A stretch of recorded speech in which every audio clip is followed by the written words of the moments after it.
तो जय हिंद प्यारे स्टूडेंट, आप सभी लोगों का स्वागत है हमारे इस परिवार में। तो चलिए, कैसे हैं आप लोग? आशा करते हैं कि बहुत अच्छे होंगे और अपनी पढ़ाई में जानदार शानदार लगे होंगे। और हम आपके बीच फिर आपके पढ़ाई को गति देने के लिए हम आपके बीच पहुंच गए हैं।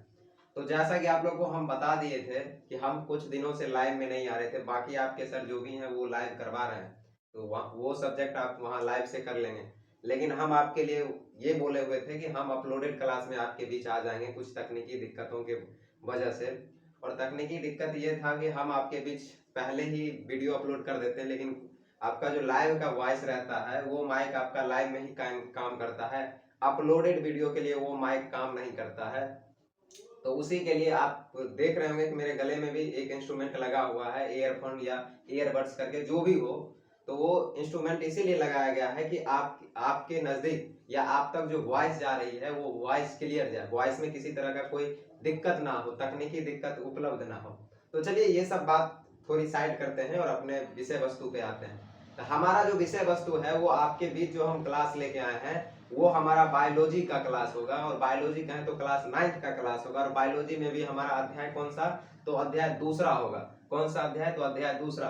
और दूसरा अध्याय क्या है? तो वो हमारा उत्तक है। और उत्तक में भी हमने पहले पार्ट को पढ़ लिया है, जिसमें हमने इंट्रोडक्शन क्लास लगभग कंप्लीटली कर ही दिया था उसमें। अब आज जो हम बात करेंगे वो हम अपने कहें तो सिलेबस पे बात करेंगे, और सिलेबस के साथ साथ जितने भी हमारे टॉपिक सब है उन सभी को टॉपिक को कवर करते चलेंगे। और कहें तो ये पार्ट 2 होने वाला है। पार्ट 1 हम आपके लिए अपलोड कर चुके हैं, जिसमें भरपूर मात्रा में हमने आपके लिए इंट्रोडक्शन क्लास रखा था। तो चलिए ज्यादा समय ना व्यतीत करते हुए हम देख लेते हैं कि आपके पीछे भी कुछ होगा। हाँ, ये कक्षा 9th है और ये आपका विज्ञान है, जो आपको पता ही होगा, बायोलॉजी विज्ञान में ही आता है। बायोलॉजी जो है आपका विज्ञान का ही एक ब्रांच है। साइंस के 3 ब्रांच में से तो एक ब्रांच आपका बायोलॉजी भी है। दूसरा, पहला फिजिक्स, दूसरा केमिस्ट्री और एक तीसरा बायोलॉजी को मान लेंगे। उसके बाद जब हम बात करेंगे तो ये पीडीएस का तो मतलब आपको पता ही होगा, जिस परिवार से है उसी परिवार का तो शॉर्ट नाम है, पैरा ऑफ ड्रीम स्टडी। तो वो फैमिली तो आपको पता ही होगा। और अध्याय आपका बायोलॉजी का दूसरा होगा। और वो दूसरा अध्याय हमारा क्या है? तो वो उत्तक है। उसके बाद आपके बीच क्या था? तो सभी महत्वपूर्ण अध्यायों में से एक अध्याय हमारा क्या है? उत्तक है। सभी महत्वपूर्ण अध्यायों में से एक अध्याय हमारा क्या है? तो वो उत्तक है। उसके बाद आपके बीच क्या है कि आप जितना मेरे साथ वक्त बिताओगे उतना ही आप में परिवर्तन होगा। तो अब आप पे डिपेंड करता है कि आप कितना हमारे साथ समय बिता रहे हैं, और जितना आप हमारे साथ समय बिताएंगे उतना आप में क्या होगा? परिवर्तन होगा। तो वो तो आप पे अब निर्भर करता है कि समय कितना बिताना है और कितना अपने अंदर परिवर्तन लाना है। तो परिवर्तन कहें तो संसार का नियम है, और जैसे संसार बदलते जाती है, हमेशा यूनिवर्स अपने में परिवर्तन लाता है, तो आपको भी तो अपने में परिवर्तन लाना पड़ेगा। तो चलिए ज्यादा समय जाया ना करते हुए अपने विषय वस्तु पे आते हैं और इसको मिटाते हैं। तो गौर से सुनेंगे, जिन भी बातों को हम पढ़ाएंगे पूरे बेसिक से रहेगा। कहें तो कोई भी ऐसा बात नहीं होगा जो आपके ऊपर से जाए, बेसिक से रहेगा। बस उन चीजों को आपको गौर से सुनते जाना और गौर से जो काम हम करवाते जाएंगे हमारे साथ साथ मेहनत करते जाना। अगर आप हमारे साथ मेहनत नहीं करेंगे, साथ साथ नहीं करेंगे, तो आप छूट जाएंगे। और जैसे ही आप पे क्लास का लोड बढ़ेगा आप पढ़ नहीं पाएंगे। तो साथ साथ हमारे साथ साथ जैसे हम क्लास करवाते जाते हैं हमारे साथ साथ आप मेहनत करते जाइए, आपका सारा कॉन्सेप्ट क्लियर होता चला जाएगा। तो चलिए ये मिटाते हैं, उसके बाद आते हैं अपने विषय वस्तु पे।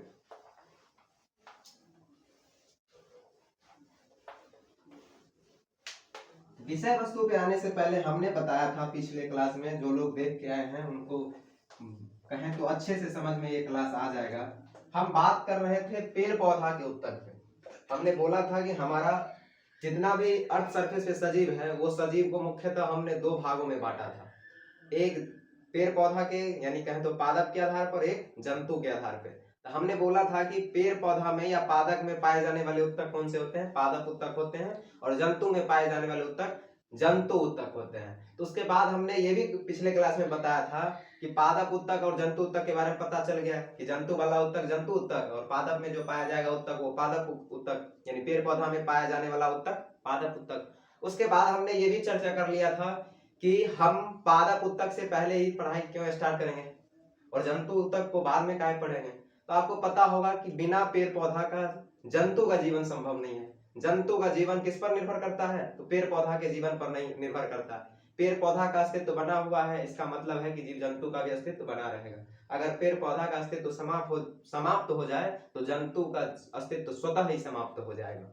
तो चलिए सबसे पहले हम जिस उत्तक पे बात करेंगे वो हमारा उत्तक होगा पादप उत्तक। कौन सा उत्तक? पादप उत्तक। तो चलिए ऊपर हेडिंग बनाते हैं। सबसे पहला क्या होगा? वो हमारा होगा पादप उत्तक। और पिछले दिन हमने इस पे भी बात किया था, कहें तो प्लांट टिश्यू। Plant tissue. अब आपको क्या करना है, गौर से मेरी बातों को सुनते जाना है। हम इतना आपका कॉन्सेप्ट क्लियर कर देंगे कि आप 9th तो छोड़िए, आप 11th तक अपने आप को सबसे अलग पाएंगे। बस आप विश्वास करना सीखिए। अगर आप विश्वास नहीं करेंगे तो फिर आपके लिए माता पिता भी कुछ नहीं होंगे। तो आप विश्वास कर रहे हैं, इसका मतलब माता पिता में ही भगवान को देख रहे हैं।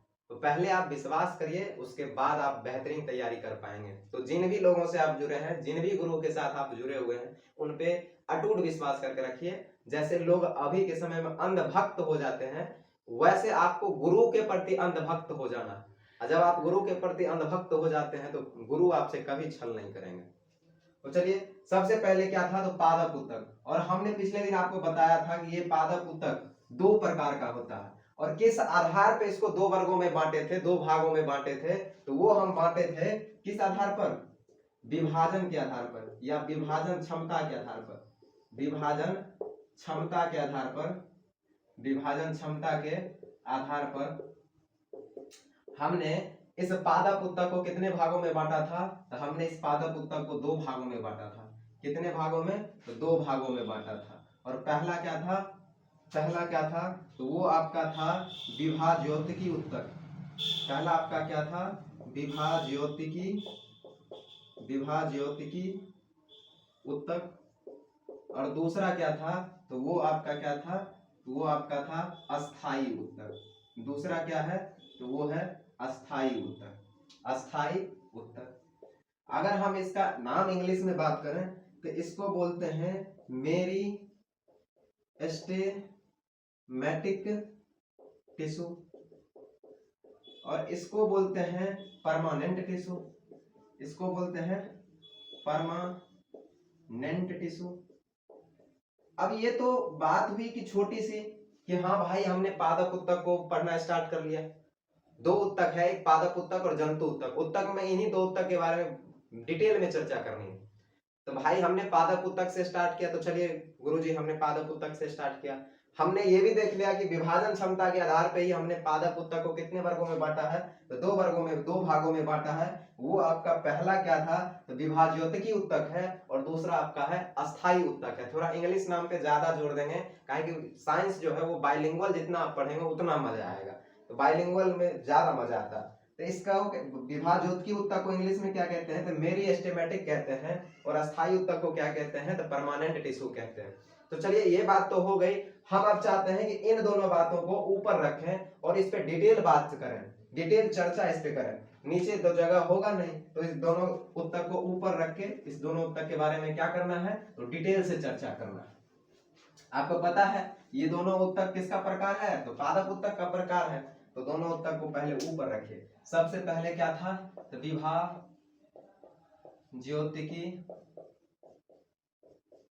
उत्तक, कहें तो इंग्लिश में इसको बोलते हैं मेरी एस्टेमेटिक टिश्यू। और दूसरा क्या है? तो अस्थाई उत्तक। दूसरा क्या है? तो अस्थाई उत्तक। और इसको क्या कहते हैं? इसको कहते हैं परमानेंट टिश्यू। Permanent tissue. चलिए अब इस पे बात करते हैं। सबसे पहले आप बताइए कि हमने दोनों को जो बांटा है, हमने किस आधार पे बांटा है? हमने जो दोनों को बांटा है वो विभाजन क्षमता के आधार पे बांटा है। अब आप कहिएगा कि गुरुजी विभाजन क्या होता है? आपने जो विभाजन क्षमता के आधार पे बांटा है, तो विभाजन का मतलब क्या होता है? तो छोटू हम बता दें कि मेरे भाई, मेरे जो भी प्यारे दुलारे हैं, विभाजन का अर्थ यहाँ होगा कोशिका विभाजन से। कैसे? कोशिका विभाजन से। कोशिका विभाजन से। कोशिका विभाजन से। और कोशिका विभाजन का जब भी अर्थ आता है तो लोगों को लगता है कि टूटने वाली बात होगी ना। यहाँ कोशिका विभाजन है, यानी कोशिका विभाजन का डेफिनेशन हम आपको पिछले क्लास में कहें तो पिछले अध्याय में ही बताया था कि कोशिका विभाजन का जो मतलब होता है वो होता है पुराने कोशिकाओं से पुराने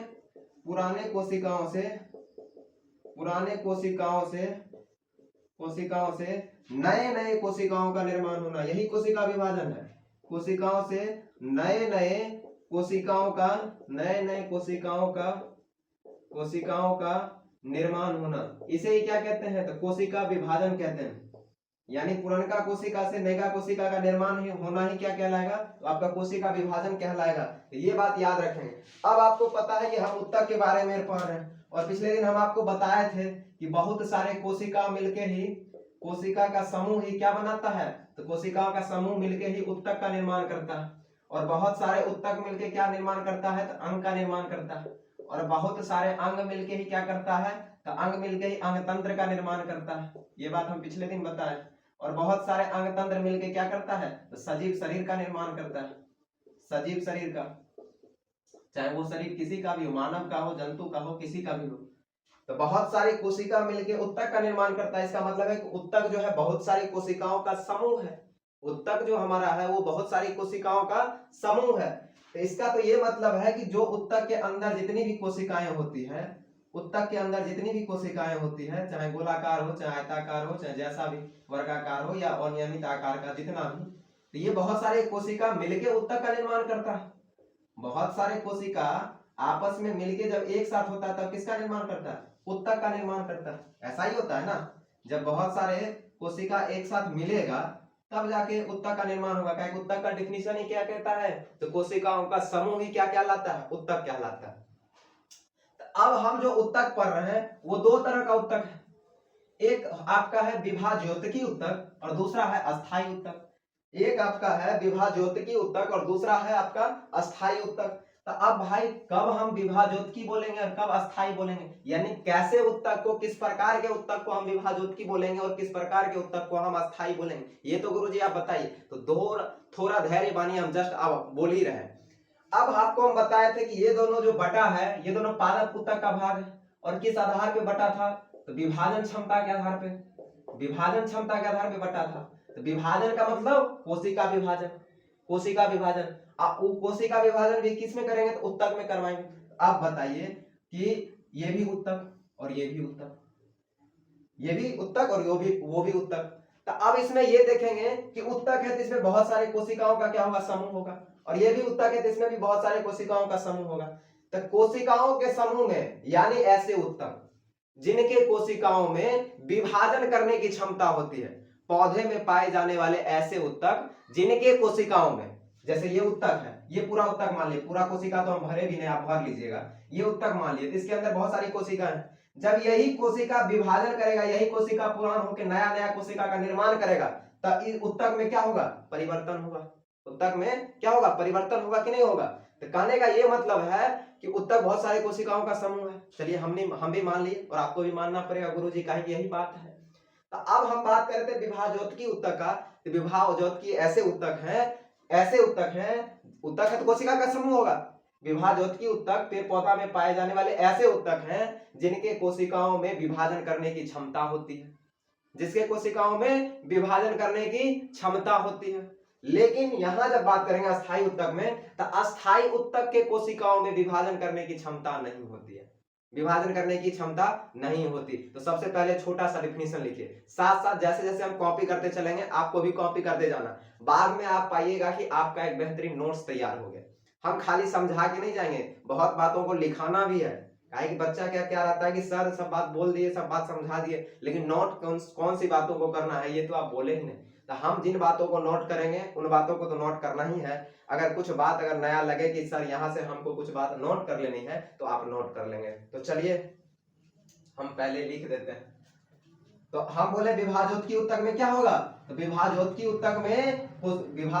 ऊतक ऐसा ऊतक है जिनके कोशिकाओं में विभाजन करने की क्षमता होती है। कि विभाजन के आधार पर ही ना दोनों को पादप ऊतक को बांटे हैं, पहला विभाज्योतकी ऊतक और दूसरा अस्थायी ऊतक। तो किस आधार पर? विभाजन करने की क्षमता के आधार पर। अब विभाजन से क्या अर्थ है? तो कोशिकाओं का विभाजन। अब कोशिका विभाजन किसको कहते हैं? तो नए पुराने कोशिकाओं से नए नए कोशिकाओं का निर्माण होना ही कोशिका विभाजन कहलाता है। चलिए, तो मजे से टॉपिक को पढ़ना है, बिंदास पढ़ना है, कोई दिक्कत नहीं, कोई टेंशन नहीं, कोई लेन देन नहीं। चलिए, इसके लिए डिफिनेशन पहले लिखेंगे। चलिए, पौधे में पाए जाने वाले, पौधे में पाए जाने वाले ऐसे उत्तक जिनके कोशिकाओं में विभाजन करने की क्षमता होती है, विभाजन करने की क्षमता होती है ऐसे उत्तक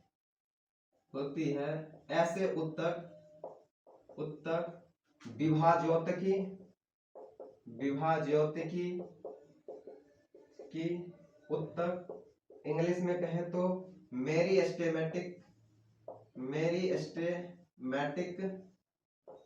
टिश्यू, ऐसे उत्तक विभाज्योतिकी उत्तक कहलाते हैं। अब इसका जस्ट उल्टा, कि पेड़ पौधे में पाए जाने वाले ऐसे उत्तक जिनके कोशिकाओं में विभाजन करने की क्षमता नहीं होती है। हम सब कुछ समझाएंगे, बस बारी बारी से बोले, चलते चलिए, मेरे साथ चलते चलिए, बहुत आपको गहराई में लेके चलेंगे। चलिए, इसका भी कुछ पहले लिख लेते हैं कि पेड़ पौधे में या पौधे में पाए जाने वाले, पौधे में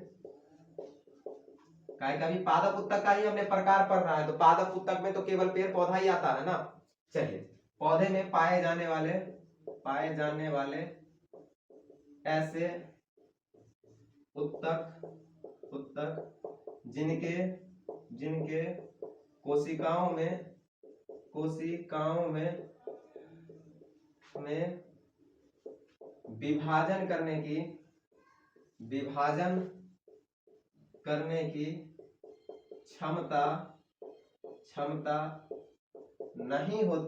करने की क्षमता नहीं होती है ऐसे उत्तक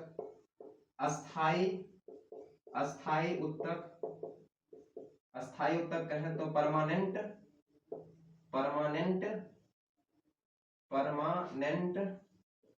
टिश्यू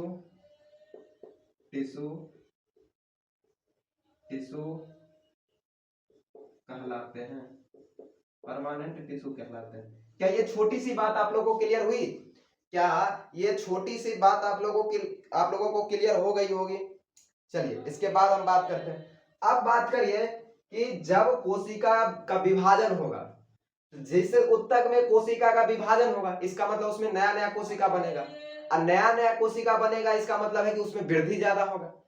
तो जिस उत्तक में कोशिका नए नए कोशिका बनने की प्रक्रिया होती है, उस उत्तक में वृद्धि भी तेजी से होता है।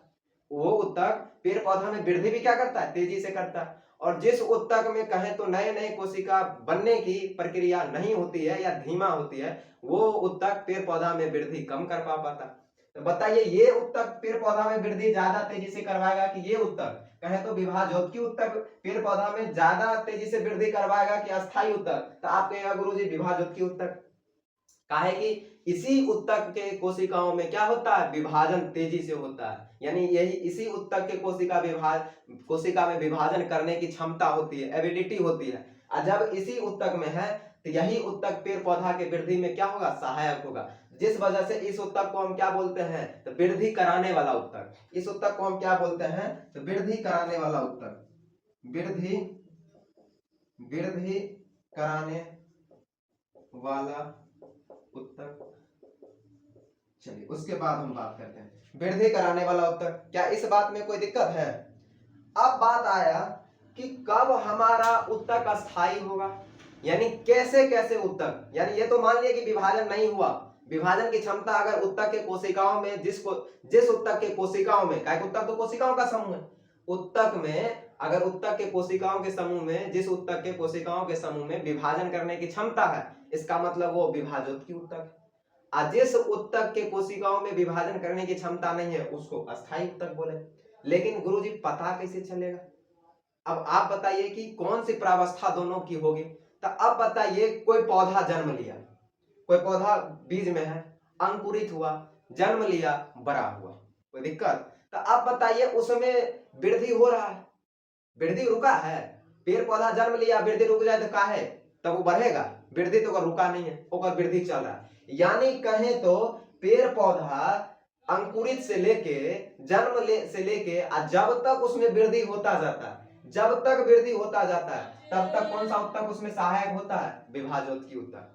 तब तक उसमें कौन सा उत्तक सहायक होता है? तो विभाजोत्की उत्तक। और जैसे ही एक अवस्था पे जाने के बाद पौधों का वृद्धि विकास रुक जाता है और रुकने के बाद तब उसमें कौन सा उत्तक हो जाता है? तो वही विभाजोत्की उत्तक जब अस्थाई हो जाता है, जब उसमें और विभाजन करने की क्षमता नहीं बच जाती है। गौर से सुनिए, पौधा के अंकुरित से लेके बड़ा होने तक, जन्म से लेके बड़ा होने तक उसमें कौन सा उत्तक सहायक होता है? कौन सा उत्तक वृद्धि करवाता है? तो जो वृद्धि उत्तक है यानी विभाजोत्की उत्तक। लेकिन जैसे ही पेड़ पौधा एक क्षमता में, कहे तो एक प्रावस्था में, एक समय अवधि में इतना वृद्धि कर लेता है कि कुछ समय के बाद पौधा अस्थायी हो जाता है, उसमें कहें तो और विभाजन करने की क्षमता नहीं बच जाती है। तो यही विभाजोत्की उत्तक क्या होता है? तब कांस्टेंट हो जाता है। कहता है बउआ हम इतना दिन तुम्हारे में वृद्धि किए। विभाजोत्की उत्तक कहता है कि हम इतना दिन तुम्हारे में वृद्धि किए, अब हम में और कोशिका विभाजन करने की क्षमता नहीं रह गई है, अब हम चाहते हैं आराम करें। तब वही विभाजोत्की उत्तक का क्या हो जाएगा? अस्थायी उत्तक हो जाएगा। यानी जब तक उसमें वृद्धि करवाता था तब तक वो उत्तक कौन सा था? विभाजोत्की उत्तक। और जैसे ही उसका वृद्धि रुक गया, पेड़ पौधा भी तो कभी ना कभी अपना वृद्धि विकास रोकेगा ना, और जैसे ही रुक गया तब यही उत्तक क्या हो गया? अस्थायी हो गया, यानी रुक गया। तो अब इसी विभाजोत्की उत्तक को क्या कहेंगे? अस्थायी उत्तक। कब? जब ये विभाजोत्की उत्तक में और कोशिका विभाजन करने की क्षमता नहीं बचेगी, तब वो उत्तक क्या हो जाएगा? तब उत्तक आपका अस्थायी हो जाएगा। कहें तो इस उत्तक को क्या कहते हैं? क्या कहते हैं? कांस्टेंट। कांस्टेंट कहें तो अस्थायी कहते हैं, अस्थायी कहते हैं। इस उत्तक को कांस्टेंट कहते हैं, अस्थायी कहते हैं। यानी ये उत्तक वृद्धि करने में सहायक नहीं होता, काहे इसमें विभाजन करने की क्षमता ही नहीं होती है। जब तक कोशिका विभाजन होगा ही नहीं, पुराने कोशिका से नया कोशिका बनेगा ही नहीं, और जब कोशिका विभाजन होगा ही नहीं, पौधा में वृद्धि विकास कहां से होगा? वृद्धि करवाने के लिए नए कोशिकाओं का तीव्र गति से बनना। अगर आप चाहते हैं कि आपका शरीर भी, चाहे पेड़ पौधा भी अगर चाहता है कि हमारे में वृद्धि तेजी से हो, तो वो क्या करे? तो वो अपने कोशिकाओं में विभाजन तेजी से करवाए। कोशिका विभाजन तेजी से होगा, उसमें वृद्धि भी तेजी से होगा। क्या इसमें कोई दिक्कत है? इसमें कोई दिक्कत है? अगर आपसे कोई पूछ दे कि पेड़ पौधा के जन्म से लेके वृद्धि करने तक में उसमें कौन सा उत्तक पाया जाएगा? तो विभाजोत्की उत्तक। और जैसे ही इस विभाजोत्की उत्तक में विभाजन करने की क्षमता खत्म हो जाएगी, तब यही विभाजोत्की उत्तक क्या हो जाएगा? अस्थायी उत्तक। यानी जब तक वृद्धि किया तब तक विभाजोत्की उत्तक, और जैसे ही वृद्धि करना छोड़ दिया तब अस्थायी उत्तक, यानी चुपचाप बैठ गया। क्या इसमें कोई दिक्कत है? इसमें कोई दिक्कत तो बताएंगे, छोटी सी भी दिक्कत तो बताएंगे। छोटी सी भी अगर समस्या हो तो कमेंट में फेंक के मारेंगे, हम सबका कमेंट देखते हैं। चलिए अब हम क्या करते हैं कि अब थोड़ी जानकारी तो हमने ले लिया दोनों के बारे में, हमने दोनों के बारे में थोड़ी जानकारी तो ले ली है, लेकिन अब क्या करेंगे कि अब संपूर्ण जानकारी विभाजोत्की उत्तक के बारे में लेंगे। कहें तो आपका मेरिस्टेमेटिक टिश्यू के बारे में, और फिर उसके बाद परमानेंट टिश्यू के बारे में। तो दोनों के बारे में अब डिटेल चर्चा लेंगे। थोड़ी सी जानकारी यहाँ देनी जरूरी थी, जिस वजह से हमने इसकी चर्चा कर दी है। अब हम आगे चलेंगे और आगे इसके बारे में डिटेल से चर्चा करेंगे। तो पहला आपका क्या था? ये इसको मानेंगे पहला और इसको मानेंगे दूसरा। पहला पादप उत्तक को हमने विभाजन क्षमता के आधार पर दो वर्गों में बांटा। पहला विभाजोत्की उत्तक, दूसरा अस्थायी उत्तक। तो पहला विभाजोत्की उत्तक को पकड़ेंगे और इसके बारे में पढ़ना स्टार्ट करेंगे। आशा है कि आप लोग को अच्छे से समझ में आया होगा, और आगे भी अगर आप लोग इसी तरह बने रहते हैं तो आपको मजा आता रहेगा। साइंस में तो हम कहीं से प्रॉब्लम होने नहीं देंगे, बस आप लोग मजे से पढ़िए और गौर से सभी बातों को सुनिए। और जब भी क्लास खोलिए तो शोर शराबा जो भी है वहां से दूर, कहें तो शांत जगह पे जाके अपना क्लास खोलिए और देखिए, और यही पढ़ाई करने का सही तरीका है। अगर आप शोरगुल वाले माहौल में क्लास को खोल के देख भी लेते हैं तो किन्हीं का भी क्लास में नहीं समझ में नहीं आएगा, चाहे वो मेरा ही क्लास क्यों ना हो। तो इसीलिए पहले आप शोर शराबा से हटें, फिर उसके बाद।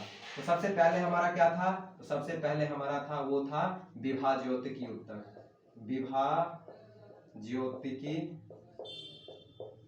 विभाज्योतिकी उत्तक। और इसी को क्या कहते हैं, इसको कहते हैं मेरिस्टेमेटिक टिश्यू। जिस तरह से हमने तोड़ तोड़ के पढ़ा है उसी तरह से आपको भी पढ़ना है, अन्यथा आप लोग पढ़ने में भी इस शब्द का क्या करें, उच्चारण गलत कर सकते हैं। तो जिस तरह से हमने पढ़ा है उस तरह से आप लोगों को पढ़ना है। अब आपको पता है कि ये है क्या, तो सबसे पहले ये भी एक प्रकार का, ये भी एक प्रकार का उत्तक है। ये भी एक प्रकार का क्या है, उत्तक है। विभाजोत्की उत्तक, ये भी तो एक प्रकार का उत्तक ही है ना। इसमें तो हमने कोई बड़ा तीर तो नहीं मार दिया, ये बात तो आपको ही पता है कि हाँ गुरुजी उत्तक ही है। जब उत्तक है तो किस प्रकार का उत्तक आपको पता है, ये किस प्रकार का उत्तक है, तो इस उत्तक में क्या होता है, कोशिका विभाजन करने की क्षमता होती है। इस उत्तक में कोशिका विभाजन करने की क्षमता होती है। कोशिका विभाजन, अभी तो आपको हम जस्ट पढ़ा है, कोशिका विभाजन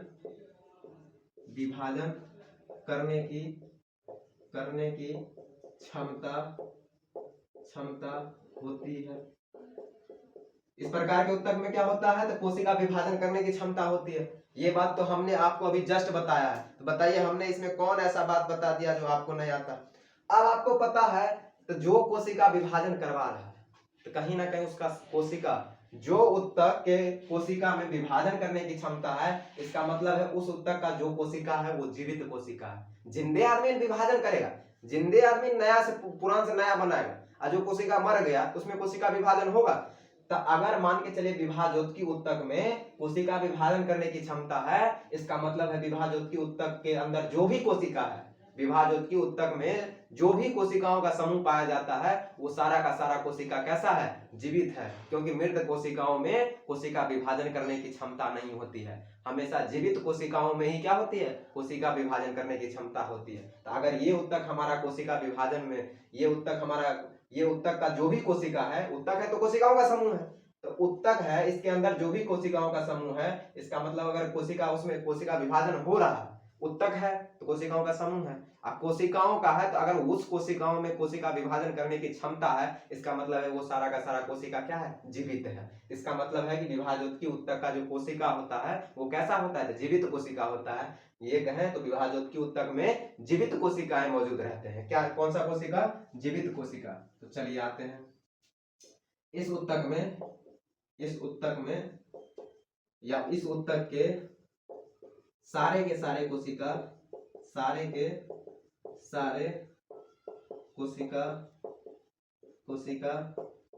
जीवित होते हैं। आपको पता ही होगा सारे के सारे कोशिका क्या होता है, जीवित होता है। कहे कि मृत कोशिकाओं में कोशिका विभाजन करने की क्षमता तो होती ही नहीं है, ये बात तो आपको पता ही होगा। अब चलिए उसके बाद आते हैं, अब ये उत्तक है तो उत्तक के अंदर बहुत सारे कोशिका है। आप कोशिका को देख नहीं सकते हैं, हम नंगी आंखों से नहीं देख सकते हैं, खुली आंखों से नहीं देख सकते हैं। उसके लिए क्या जरूरत पड़ता है, तो इलेक्ट्रॉन माइक्रोस्कोप की सहायता होती है। तो जब हम इस उत्तक के कोशिकाओं को देखते हैं तो इस उत्तक के कोशिका, यानी कौन से उत्तक, विभाजोत्की उत्तक के कोशिका कैसा दिखाई पड़ता है, तो आइए हम बताते हैं। जब इस उत्तक के कोशिकाओं को, इस उत्तक के कोशिकाओं को किसे, जब भी कोशिका को देखेंगे तो माइक्रोस्कोप से, और कौन सा, इलेक्ट्रॉन माइक्रोस्कोप को, इलेक्ट्रॉन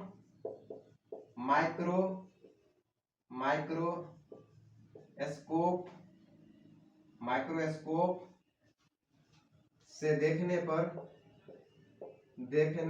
पर इसका आकार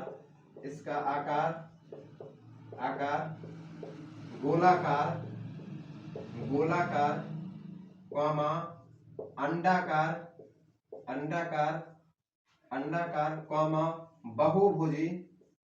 बहुभुजी इन सभी आकारों में पाया जाता है। बहुभुजी इन सभी आकारों में पाया जाता है। अब बताइए गोलाकार का मतलब क्या है, कि पूरा गोले गोल। अंडाकार का मतलब क्या है, कि थोड़ा थोड़ा चपटा। अब बहुभुजी का मतलब क्या है, क्या और भुजा वाला, बहुत सारे भुजाओं वाला। तो चलिए बहुभुजी का मतलब बहु का मतलब बहुत, अब भुजी का मतलब भुजा, तो बहुत सारे भुजाओं वाला, इसका ये मतलब नहीं, ऐसा भी हो सकता। तो चलिए आशा है कि इन बातों में थोड़ी सी भी दिक्कत नहीं हुई होगी, काहे कि आप लोग को पता है कि हम सब कुछ बारीकी से समझाएं, और जब आप गौर से बारीकी से समझेंगे तो किसी भी बातों में दिक्कत होने की गुंजाइश है नहीं। चलिए चलिए यहां तक इसको मिटा देना। हाँ, चलिए इसको मिटाते हैं, कुछ और बातें करते हैं। अगर यहाँ दिख रहा होगा तो यहीं पे बात कर लेते हैं, यहाँ बात कर लेते हैं। चलिए इस उत्तक के कोशिका, इस उत्तक के कोशिका कोशिका अवयस्क, अवयस्क कहें तो इनमैच्योर होते हैं। अब कहिए गुरु जी ये बात क्या बोल दिए, यहां तक तो आपने समझाते हुए आए हैं, तो ये बात भी तो समझाइए। तो देखिए छोटकी, अगर बोला गया है कि इस उत्तक के कोशिका क्या होते हैं, अवयस्क होते हैं, इनमैच्योर होते हैं, तो इसका ये मतलब है कि आप बताइए विभाजोत्की उत्तक जन्म से लेकर जब तक वृद्धि करता है तब तक इसमें क्या पाया जाता है, जब तक पेड़ पौधा वृद्धि कर रहा है तब तक उसमें कौन सा उत्तक पाया जाता है, विभाजोत्की उत्तक। और आपको बताइए कि जब तक वो परिपूर्ण नहीं हो जाए, परिपक्व नहीं हो जाएगा, तब तक तो अवयस्क रहेगा ना। तो जैसे ही परिपक्व होता है तैसे ही अस्थायी उत्तक हो जाता है। जैसे ही वृद्धि होना रुक गया, अब लगता है कि हाँ हम संपूर्ण, अब हमारा विकास हो गया, तब कहेगा चुप रहो, तुम अभी तक अवयस्क है, काहे तोहर काम है सिर्फ वृद्धि करवाओ, विभाजोत्की उत्तक तोहर काम है खाली वृद्धि करवाओ, तुम अभी अवयस्क रहो। जैसे ही तू चाहेगा कि तो अपना मानेगा कि हम विकास करके रुक गए, तब तुम कौन हो जाएगा, अस्थायी उत्तक हो जाएगा, तुम विभाजोत्की उत्तक रहा कहां। जब तक तोहर नाम है विभाजोत्की तब तक तू है अवयस्क, काहे तब तक तू वृद्धि करवाता रहेगा, तोराम परिपूर्ण तू कभी ऐसा तोराम होबे नहीं करेगा, तू पूर्ण रूप से वृद्धि विकास करके अब निठा हो गया, ऐसा होगा ही नहीं। और जैसे ही निठा होगा तू तोरा खोल जाएगा अस्थायी उत्तक, तो तू रहा कहां, विभाजोत्की। जब तक तोहर नंबर है विभाजोत्की, तोहर नाम है विभाजोत्की, इसका मतलब है कि तू है इनमैच्योर, मैच्योर तोराम हुआ नहीं है, तो तू है अवयस्क, वयस्क तू हुआ ही नहीं है, तू क्या है तो अवयस्क है। उसके बाद आइए इसमें पॉइंट लिख लेते हैं, जगह होगा, चलिए यहां लिख लेते हैं। अब बात करते हैं कि इस उत्तक में जो कोशिका पाए जाते हैं, उस कोशिकाओं के अंदर कोशिका द्रव प्रचुर मात्रा में भरा रहता है, अधिक मात्रा में भरा रहता है, यह भी बात बताते हैं। इस उत्तक के कोशिकाओं के अंदर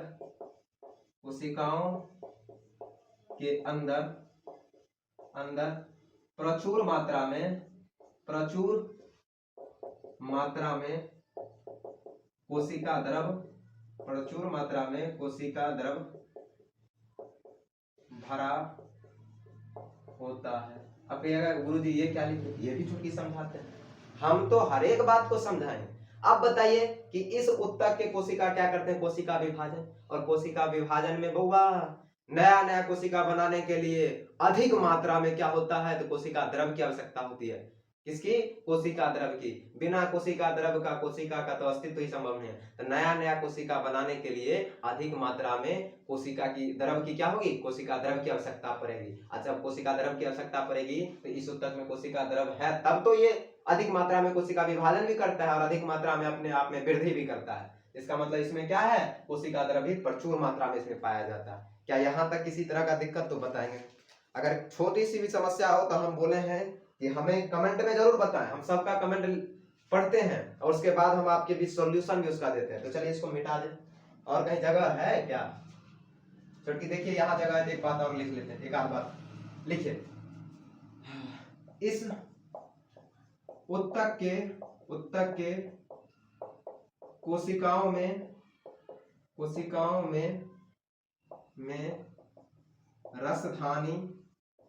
रसधानी नहीं पाया जाता।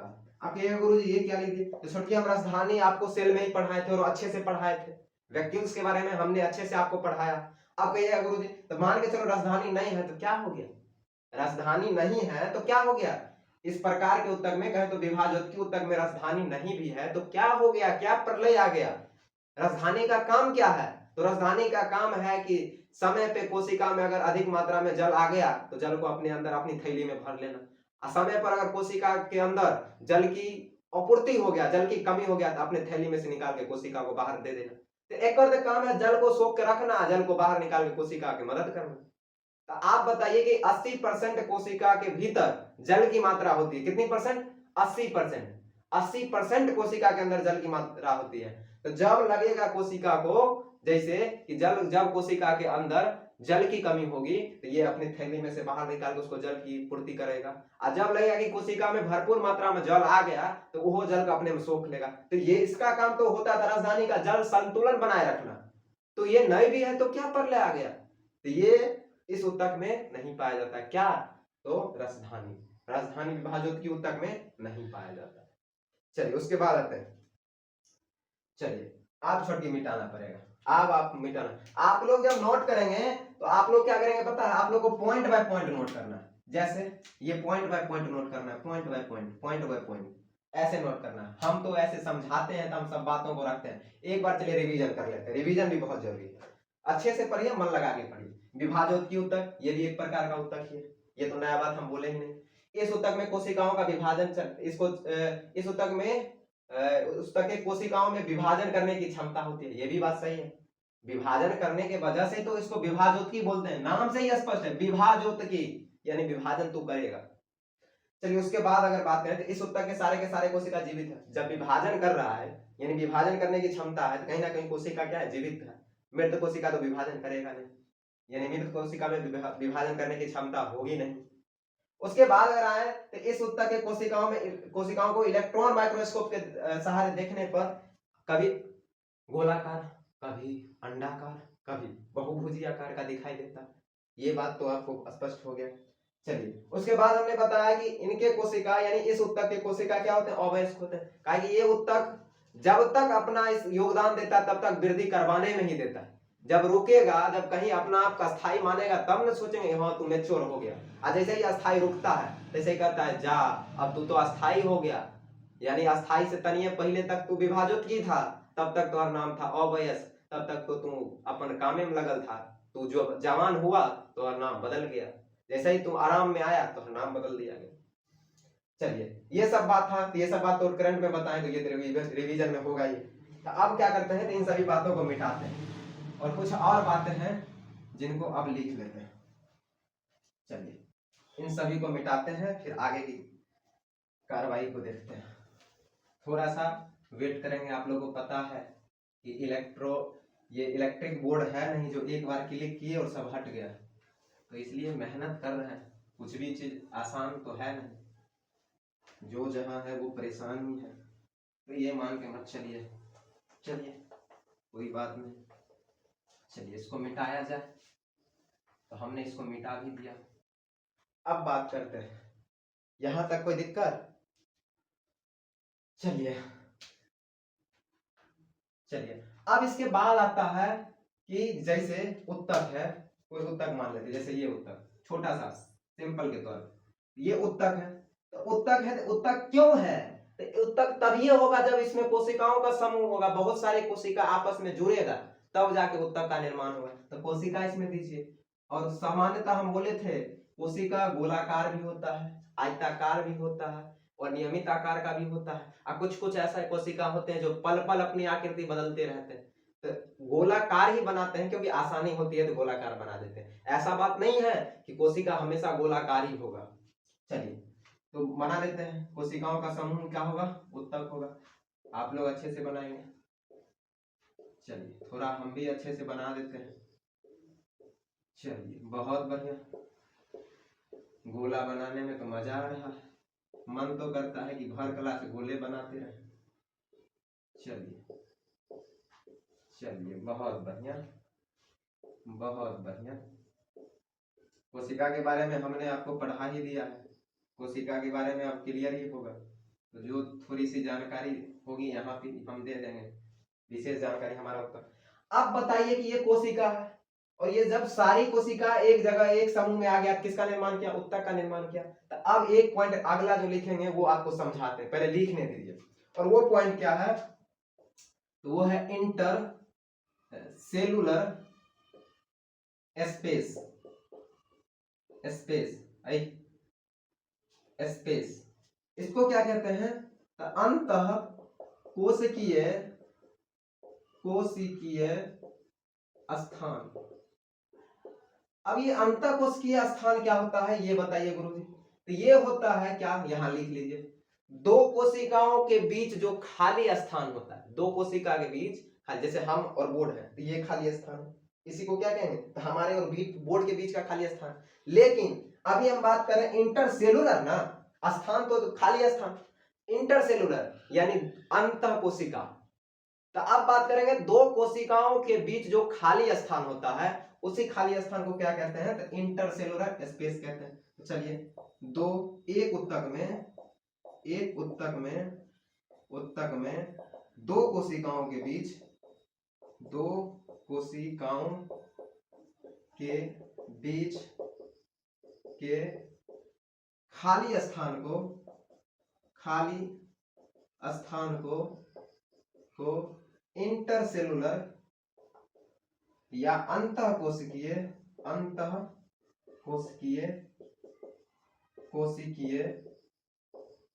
स्थान कहते हैं। जैसे देखिए, ये दो कोशिका है, इसके बीच कुछ ना कुछ तो है, ये खाली स्थान है, ये देखिए कुछ ना कुछ तो खाली स्थान है, देखिए इसी खाली स्थान को क्या कहेंगे? और देखिए बहुत जगह है, ई भी थोड़ा है, ये सब जहां जहां खाली स्थान है उस सब खाली स्थान को क्या कहें? तो इंटरसेलुलर ये स्पेस बोलेंगे। अब आपको ये आश्चर्य वाली बात एक और बता दें कि विभाजोत्की उत्तक में ये इंटरसेलुलर स्पेस नहीं होता है, खाली स्थान होता ही नहीं होता है।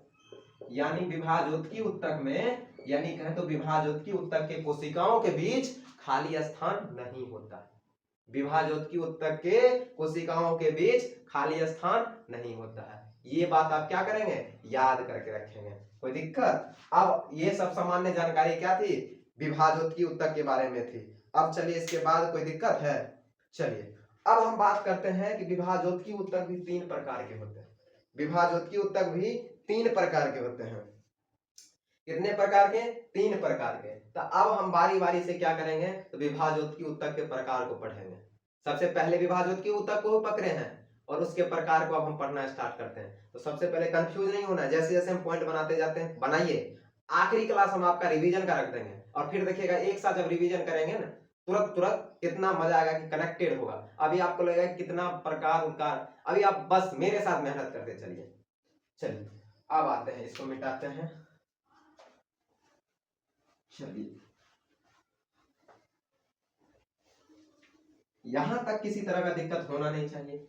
अगर आपसे कोई पूछ दे कि वृद्धि कराने वाला उत्तक किसको कहा जाता है, तो कहेंगे विभाजोत्की उत्तक को। वृद्धि कराने वाला उत्तक किसको कहा जाता है? वो विभाजोत्की उत्तक को। कोई दिक्कत? थोड़ी सी भी दिक्कत नहीं होनी चाहिए। कोशिका विभाजन की क्षमता किस उत्तक में होती है? तो विभाजोत्की उत्तक में। इसमें थोड़ी सी भी समस्या होनी नहीं चाहिए। अब आते हैं, अब आगे जब हम बात करेंगे तो विभाजोत्की उत्तक भी आपके क्या है? 3 प्रकार के होते हैं।